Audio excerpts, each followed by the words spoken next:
Hi folks, Mr. MegaManFan. Like, share, comment, subscribe. You know all the things to do. I bought this Wii at a Goodwill for only $25. Let's see if it works, and let's see what I can do with it if it does. Stay tuned. So when I walked into Goodwill this morning, they literally had a whole table stacked, I want to say 5 feet high, with Wii consoles, just completely unadorned, no box, no controllers, no cords.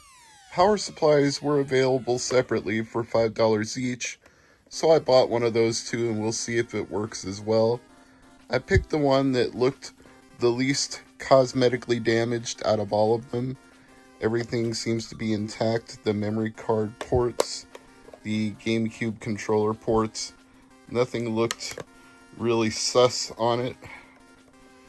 It's obviously not perfect due to age, but very few things are. It probably could use a little bit of magic eraser here or there, but honestly, it's probably better looking than a couple of the ones I actually have that are original from back in the 2000s. But there's no point beating around the bush here. We gotta plug it in and see if it actually does anything or not. So I guess the first thing we'll find out is if it even lights up when I plug in the power supply from Goodwill. So let's go ahead and do that, and then if it does light up, I can move on to the next step and go ahead and plug in some AV cables. Okay, we've got a power light, so that seems to be a promising sign for the unit and or the power supply I bought, so I'll hook up AV and we'll go from there.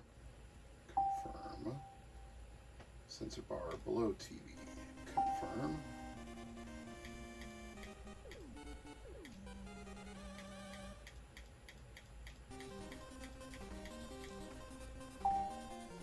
Well, this is already a success because for $25 plus $5 for a brick.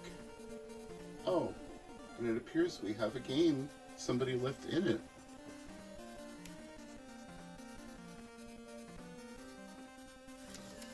Yeah, I got a free game with it too.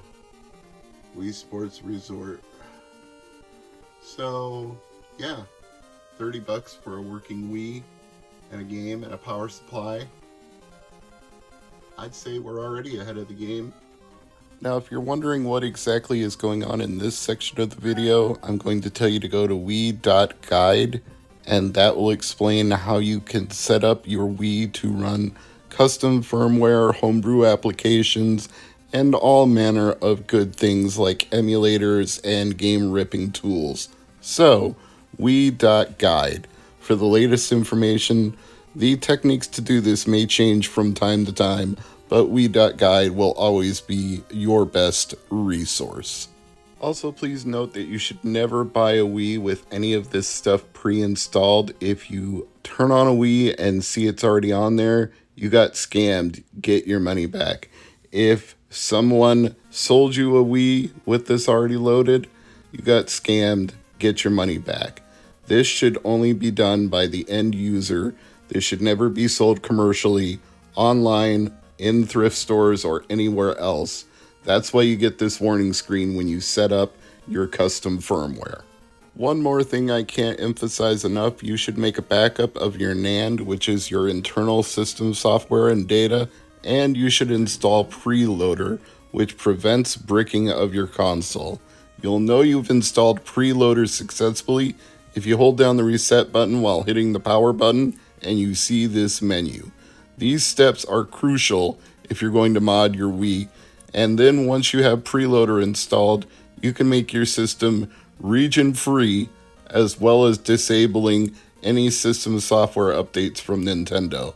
So that's what guarantees that it becomes unbrickable. You have a backup of your internal system software, and you're blocking any future updates from Nintendo where they try to patch out your ability to use Homebrew. That's what keeps you safe while doing this. Any homebrew applications you want to use will go on your SD card in a folder called Apps, APPS. One I really recommend is WeMod Lite.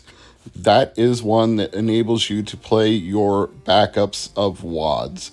What are WADs?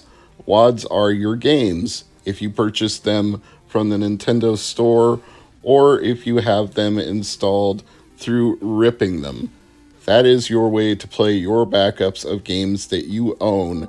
You can install them directly to your Wii through WeMod Lite. And as you can see, Contra Rebirth is one of the ones I have chosen to do that with, since that is an original purchase I made with Nintendo Shop Points way back when it first came out.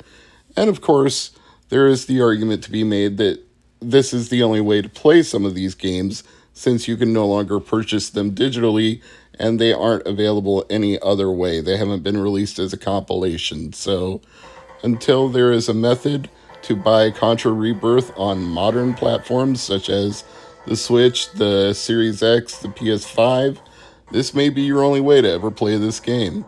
And of course, Homebrew enables you to run emulators like MGBA, which is handy for playing backups of your Game Boy Advance games. And that may also be cheaper than buying a GameCube, a Game Boy Player, and that very hard to find Game Boy Player disc, although there are workarounds for not having the disc, as I've previously shown here on this MegaManFan. But the point is, this could be a great way to play your Game Boy Advance games through emulation on your Wii, and the performance and look seems just fine to me. Obviously, this is not high definition output, but if you can get a cheap Wii, maybe you'd want to do an HD mod of some kind, so that's always something you could consider. Last but not least, with a cheap Wii modded for custom firmware, you can play homebrew games written by the community, such as this revival of Trogdor, which was a Flash game from Homestar Runner back when Macromedia Flash was still a thing. So someone has reburninated the original game and put it on Nintendo Wii without Macromedia, which is kind of funny in and of itself because one of the things you could never do through the Opera browser on Wii was go to homestarrunner.com because it was not compatible with Flash. So now you can play a game that was only playable on the website, even though Flash has never been supported on the Wii. How about that? That's a nice little ironic twist of fate. And it's a very simple game, but it's a fun time waster. You get to burninate the village once you've stomped on enough of the peasants. It automatically lights up your ability to shoot flames and burninate the countryside and all the peasants in their thatched roof cottages.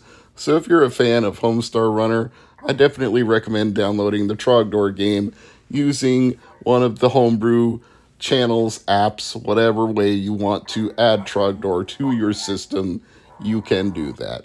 I'm Mr. MegaManFan, and I'm going to continue burninating the countryside. I'll see you all later.